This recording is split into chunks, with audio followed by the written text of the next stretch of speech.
সবাইকে ভাষণের পক্ষ থেকে আবারও শুভেচ্ছা। আন্ত ফুটবল টুর্নামেন্ট 2026 আয়োজনে দলের ভাষণী হল। আজকে আমাদের এই সেই কাঙ্ক্ষিত দিন এখন শুরু হতে যাচ্ছে। সবাইকে আমি বিনীতভাবে অনুরোধ জানাচ্ছি, সবাই নিজ দায়িত্বে যার যার জায়গা থেকে সর্বোচ্চ দায়িত্বতার সাথে নীরব থাকবো এবং অনুষ্ঠানে প্রতিটি বিষয় প্রতিটি বিষয়কে আমরা দায়িত্বের সাথে দেখব।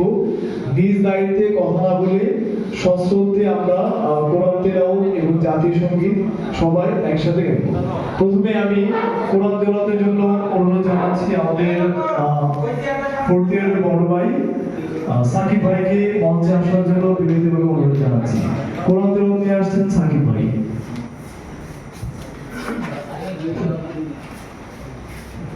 আসসালামু আলাইকুম ওয়া রাহমাতুল্লাহ।